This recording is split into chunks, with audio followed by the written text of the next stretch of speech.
What is up, everyone? We're back with the next way too early NBA predictions. This time we're doing the Eastern Conference edition. As we did with the Western Conference, what we're going to do is break down basically 15 through 1 all the positions that these teams will be, ranked at when it comes to the end of the regular season, as well as going through their over-unders on the win totals for the season overall. And the way we segmented this out is that we're going to go through the bottom 5, the middle 5, and then the top 5 teams in the East. So let's get into it. Starting off at number 15, we have the Brooklyn Nets. Yeah, I have to put this team at the bottom of the barrel because they really, the little glimpse of somewhat of a star in Cam Johnson, they traded him away for Michael Porter Jr., and I don't believe he's a number 1, even maybe a number 2. He might have a breakout year statistically, as he will be the primary shooter and get a lot of shot attempts. His stats are probably going to go through the roof. So if you're in fantasy basketball, might be worth picking him up just for that reason.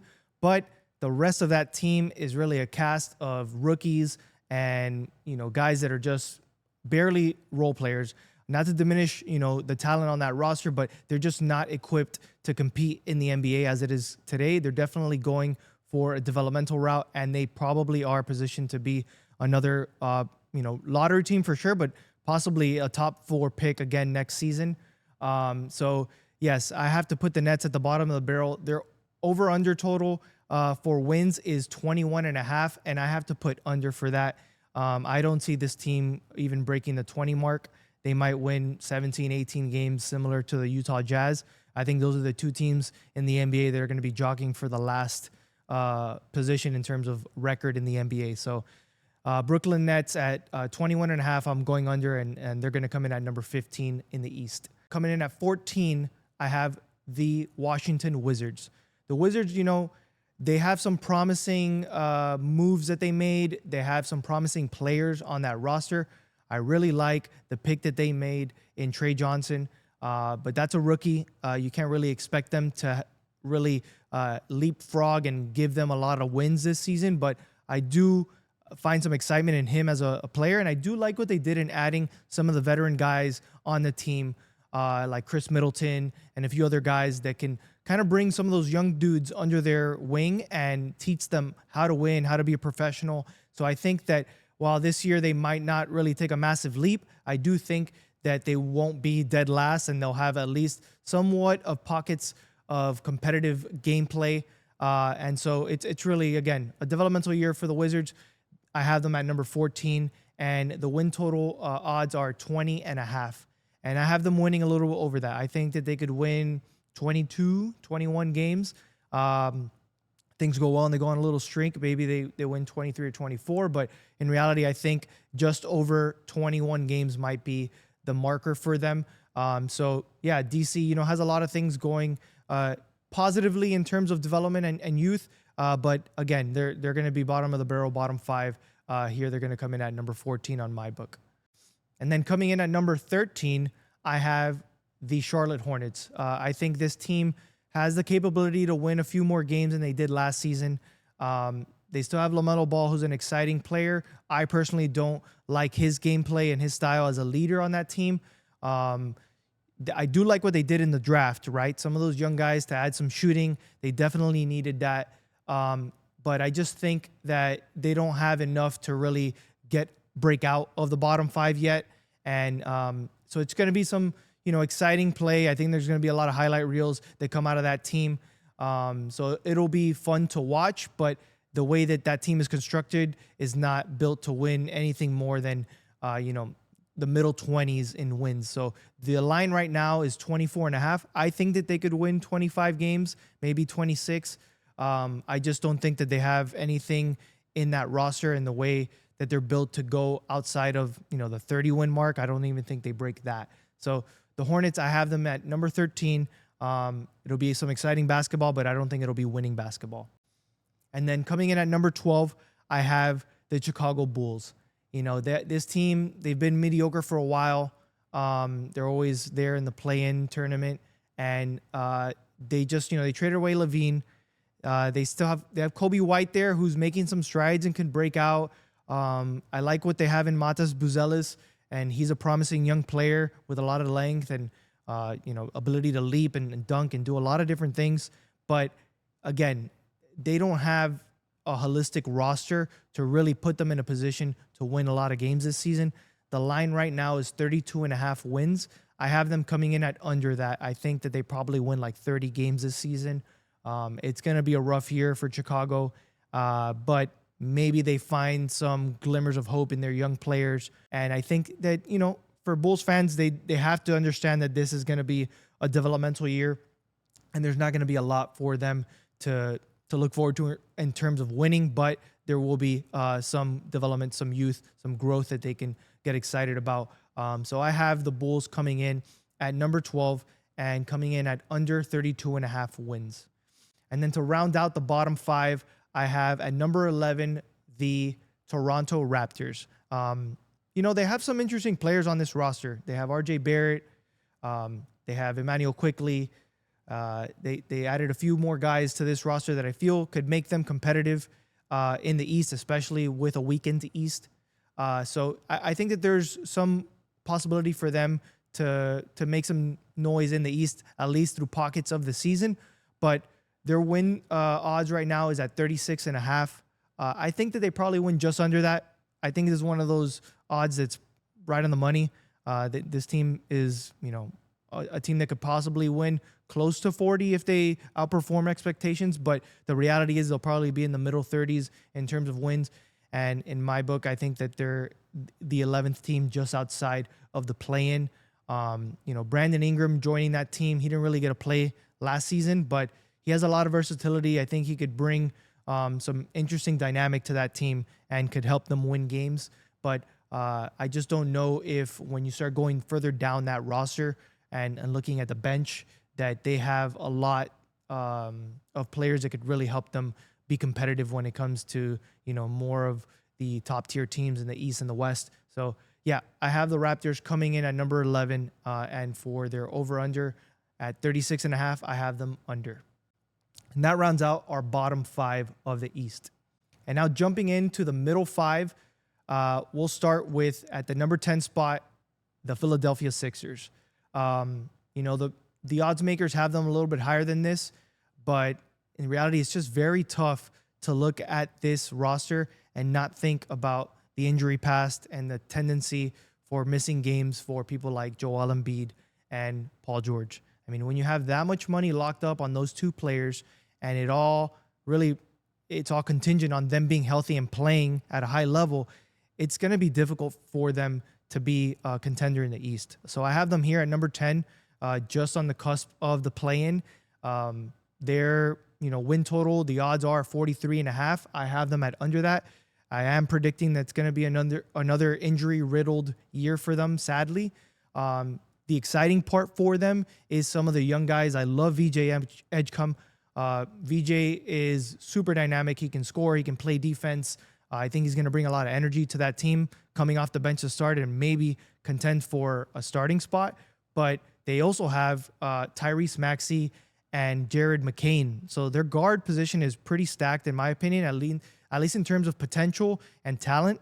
That's going to be exciting to watch. Right now, they don't know if they're going to re-sign Quentin Grimes, who did a lot of good for them towards the end of the season. He was scoring a lot of points. So I think that he's a guy that if they add could, make them a little bit more competitive and fill in those gaps where if Paul George is out or some other guys go down to injuries, that they could still score and contend with the high octane offense that we're seeing in the NBA today. So Sixers, I have them at number 10 and 43.5 wins. I have them at under that projection. And then coming in at number 9, the reigning Eastern Conference champions, the Indiana Pacers. So as we all know, Tyrese Halliburton went down in that Game 7 with the Achilles injury. It's tough to lose your star player, the one who runs your offense. So that's going to be a big blow for them. And definitely they're going to see it in terms of wins throughout the regular season. Now, this is a great opportunity for some of the younger guys, some of their backup guys that we saw really take a step up and make a name for themselves in the playoffs, like an Nembhard, like TJ McConnell and like Ben Mathurin. So those are guys. I mean, TJ isn't a young guy, but he's a serviceable backup. And when he comes in, he has some really interesting, impact on that team. So I think that they'll find a way to win games. Right now, the line is 39.5. I think that they could win just over that. I think they could be in the 40s because nobody predicted them to go as far as they did last season. I think that they have a lot of cohesion. Rick Carlisle is a really good coach, and they'll find ways to win. Now, another downfall besides Tyrese Halliburton is them losing Miles Turner to the Bucks, but I still think that they have enough on that roster to be somewhat competitive and put themselves in a play-in tournament. So I have the Pacers coming in at number 9, and with the line of 39.5, I have them just over that win total. And then number 8, I have the Milwaukee Bucks. And to be honest, the only reason I have them really here is because of Giannis and not much else, because they got rid of Dame. Obviously, he was out with his Achilles injury and wasn't going to play anyway. But the only addition they made was Miles Turner. And then they still got guys like Kyle Kuzma and Kevin Porter Jr. And those are just guys that I don't know make this team a contender at all. And when you go down the line, the depth of that team is really tough to look at. But, we're talking about regular season wins, and we're talking about a guy that is a top 5 player in the league like Giannis, that he's a walking double-double. He really can change a game on any given night if he is up to it, if he's healthy. So I have them coming in at number 8, and their win total odds are 44.5. This is one of those that I feel is probably on the money. I think that they're just under that. I think they probably win 42, 43 wins.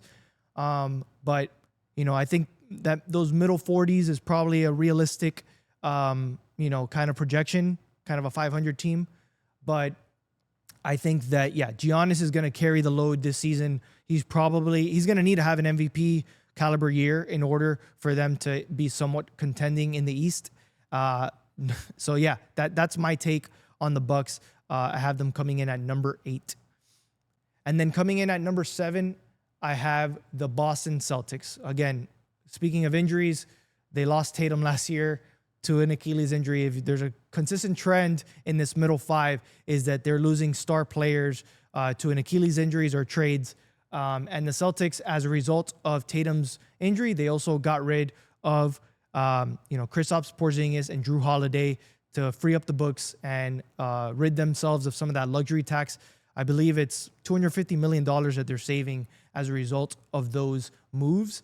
They also have a new ownership group, and I think that decision was made part and parcel as a result of that. They don't want to take on a team that's not really going to be as competitive as they should be and carry on all this salary. So the Celtics made these moves, and now they're in a position where they're definitely going to take a step back in the East and be in the middle of the pack. I have them coming in at number 7. Some teams have them a little bit higher or lower. I do think in terms of players, Jaylen Brown's going to have a breakout year. He's going to have more time on the ball, more shot attempts. Just he has to take that primary role with Tatum out. And some of those other role players like Derek White, Peyton Pritchard, some of the other guys, Anthony Simons now stepping into this team, has the opportunity in a contract year to make a name for himself and to, give himself an opportunity to either get re-signed or get a contract with another team. So look out for him to have somewhat of a breakout year.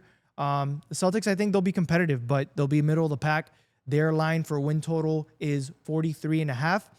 I have them just over that. I think, 44, 45. Maybe they have a little streak and they could win a few more than that. But I have the Celtics coming in at number 7 and beating the odds at 43.5 wins. And that would put them right on the cusp of the play-in, really. But that's where I see the Celtics falling in the East. And then coming in at number 6 to round out the middle 5 is the Miami Heat. And, there's a lot of people that probably have them even lower than this. For the past few seasons, they've been in the play-in, in the 8th seed, the 10th seed, barely above 500 or not even breaking 500. And this year they have them projected to go 37.5 wins. I have them over that, obviously, if they're going to beat the Celtics in positioning and the Bucks. So I think they're going to outperform that. So I would take the over on the win odds. And I mean, just looking at this roster, there's a lot of quality players. There's still the desire for an alpha, really. Tyler Hero and Bam are great players. They're cornerstones of this team right now. But we saw in the playoffs that it's difficult when it's just Hero being the primary scorer and ball handler, that teams could just scheme against that. We're talking about really the regular season and winning games to get to the playoffs. So I think the Heat have enough to win games and to be a 6th seed in the East. I do love what they did with Norman Powell. He's really was almost an all-star player last year. He can shoot the three in rhythm. He brings a dynamic scoring option for the Heat. Andrew Wiggins, still has the potential to make a name for himself on this team. And, this is a guy who has a pedigree of winning championships, who can be a decent scorer. And I think that there's a lot of players on this team that if we make it all work together, this team can actually, win enough games to put themselves just outside of the top 5, but finally put themselves outside of the play-in so they can just make the playoffs outright. So yeah, to round out the middle of the pack, I have the Heat coming in at number 6 and beating the over-under of 37.5 wins. I think that the Heat could easily win in the mid-40s. I don't think that they win 50 games at all, but I think that, that 45 range would be somewhere in the range that I see the Heat coming out in the East. And then coming in for the top 5, we'll start with the Atlanta Hawks at number 5. So this team really made a lot of moves in the offseason. Kristaps Porzingis being one of them. Now, he also has an injury history where you can't count on him to play the majority of the year even. But when he is playing, he can really make a difference on the court. So I think that he will make an impact for this team throughout pockets of the year. I really like Dyson Daniels as a defensive player. The dude was racking up 4 or 5 steals a game through stretches of this season and was in the Defensive Player of the Year finalist, really. So I think that this guy can make an impact. And now they're bringing back Jalen Johnson, who's going to be healthy, and he has star potential, not to mention Trae Young, obviously. And just looking at their depth, too, is nice. Like Nickeil Alexander-Walker, you're bringing in now Luke Kennard. So they got some shooting, they got some versatility, and they got guys that can come off the bench, and they might not lose a beat, really, when it comes to that, which I feel is where they lacked a little bit in the past. So this team is positioned to be competitive in the East this year. I have them as a top 5 team. I've seen some pundits put them as high as 4 or even 3, which I think is a little bit of a reach. But this is a team that's been mediocre for so long that now they have an opportunity with other teams having injuries and taking a step back that they could really make this leap. And I think that the Hawks come in at number 5. The win odds is at 46.5. I have them just under that. I think that they probably win 46 on the money, 45 maybe. I could be wrong on this one. It's one of those where I feel like it's right on the money. But yeah, the Hawks look like a formidable team in the East, and I'm excited to see what they do on the court because it is going to be a little bit of a different projection for them from the past handful of years. And then number 4, a team I'm excited about as well, is the Detroit Pistons. I think that they have a really solid young core in Cade Cunningham at the helm. Jaden Ivey, he had some injuries last year, but he's coming back, and he's a really interesting player. They added Duncan Robinson from the Heat, and the Heat, took Simone Fontecchio from them. So they add some, perimeter shooting that can come off the bench and add some of that to their roster. Jalen Duren and Isaiah Stewart and some of these other hard-nosed players that they got on the front court are, guys that aren't pushovers. This is a team that gave, some of the teams in the East a bit of a problem last year, and it was kind of a glimpse as to what I project is going to happen this year. I think they take that leap. They get into the top 4 in the East. Right now, the projection for win totals is 45.5.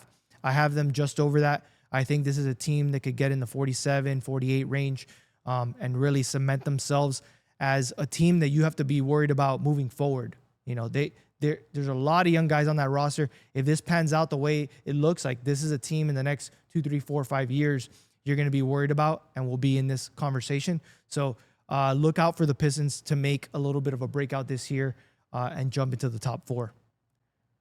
And then coming in at number 3, I went back and forth here whether they should be, second or third, but I have the New York Knicks at number 3. The only reason why I feel like they might not win number 2 overall, even though they're positioned for it, is they just changed their head coach. And I feel like there might be a little bit of an adjustment period, especially early in the season with Mike Brown coming in. They still have the same guys on that roster, so it's not like much has changed from that standpoint. But there's the inevitable adjustment period to the way the lineups are constructed, the way they practice. All these things are going to change with Mike Brown there. He's a solid head coach. I don't expect them to take a big dip, but yeah, I think that while they're positioned to probably be a top 2 team, they might come in at number 3. Their win total is 52.5, and I think that they're going to be just under that, like 50 wins probably, because of what I'm projecting will happen early on in the season. A little bit of a lull, slow start, adjusting to the coach, and then they'll find their stride heading into the playoffs. So, I mean, there's not much else to be said. Jalen Brunson is a certified bucket. Karl Anthony Towns can make an impact on that team. They're a sound team that when they're clicking on all cylinders, they're going to be a problem, and they're going to fight with anyone in the East, really. So I have the Knicks coming in at number 3, and I have them just under 52.5 wins for their win total.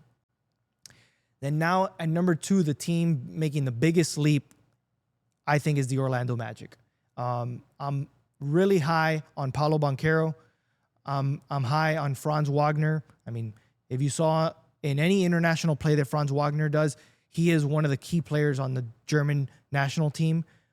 So he has that pedigree to bring to the table. And whenever Paolo steps out, like, he easily steps in as that, default number 1 scorer for that roster. And then really adding in Desmond Bane as like that legit number 3 scorer is awesome. That's the one thing. This is a top defensive team in the league, specifically in the East. And now their biggest gripe last season was scoring. They had lulls where they just would not get a bucket, and it was all contingent on Paolo or Franz to pretty much get that. And also they had this weird kind of unlucky streak where they not only lost Paolo Banchero to an oblique tear, they then lost Franz Wagner to an oblique tear.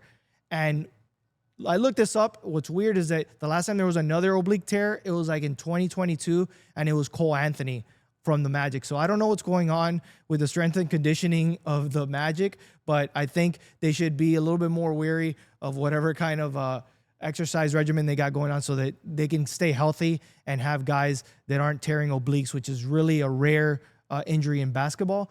But barring any kind of weird injury, and Jalen Suggs also dealt with his share of injuries, I think that this team, when healthy, has the opportunity to be a number 2 team in the East.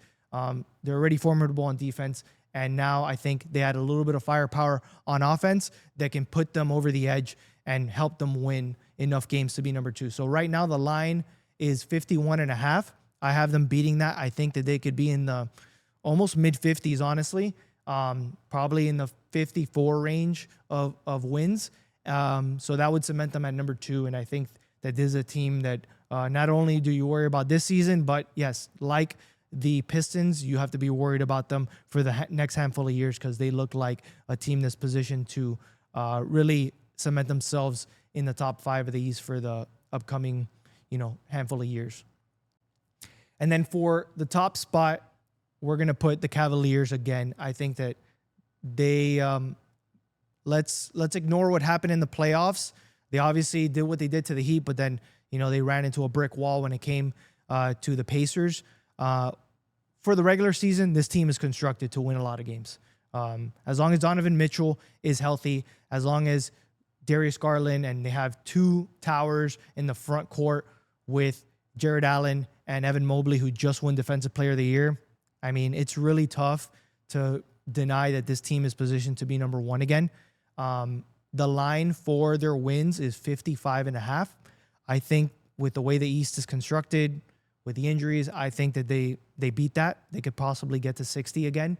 So, yeah, I think this team just top to bottom, their depth, they added Lonzo Ball, who, again, kind of like Kristaps Porzingis, he might be injured through parts of the year, but when he's on the court, He's great at facilitating. He's great at defense. He can shoot the ball.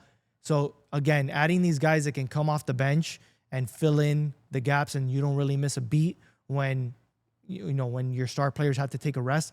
I think that we're seeing more and more that you got to dive deeper into your bench and have more of a well-rounded roster so that you can account for things like missing time or when just your players need rest. So the Cavaliers are probably the best constructed team in the East right now, and I have them coming in at number 1 overall and beating the projection of 55.5 wins. So let's go back, run down the entire top to bottom of the East. I have the Cavaliers coming in at number 1. I have the Magic coming in at number 2. I have the Knicks at number 3, the Pistons at number 4, and the Hawks at number 5 for the top 5. Then you have the Miami Heat coming in at number 6, the Celtics coming in at number 7, the Bucks at number 8, the Pacers at number 9, and the Sixers at number 10 to round out the middle 5 and the play-in tournament. And then for the bottom 5, I have the Toronto Raptors. Then I have the Chicago Bulls at number 12. I have the Hornets at number 13. And I have the Wizards at number 14. So the last team obviously being the Brooklyn Nets. I think they're going to have a rough season. That team is abysmal in my opinion. But that's it for the way too early projections of the NBA's Eastern Conference. I look forward to looking back at this come midseason, come the end of the season, because there's going to be a lot of factors we're not accounting for. Injuries, trades, all these kinds of things can really flip this on its head. But I'm confident in some of these projections, and I think that it's going to be an interesting season in the East with all the shuffling that's happened. And I'm interested in hearing what you think we're wrong, where we're right, and anything that you want to chime in on when it comes to projections for the Eastern Conference. And if you've been following our content, I really encourage you to like, subscribe, follow us, not just on YouTube, but on Instagram as well, on X. We're active on all these platforms. We're actively engaging with the community. We're not trying to be another sports media platform. We're trying to be one that also highlights creativity in the sport. So we'll highlight anything from a dope edit that you'll see online from an in-house creative team or someone who's just a dope video editor, to designers who make dope merch. If a player drops a new merch line, a new logo, a new line of Jordans, or any kind of like team that they're on or being represented by, like we'll highlight all this stuff because we love not just the sport itself, but the creativity that goes into it, the art that goes into it. So I encourage you to follow us online, and I appreciate it. Until next time, peace.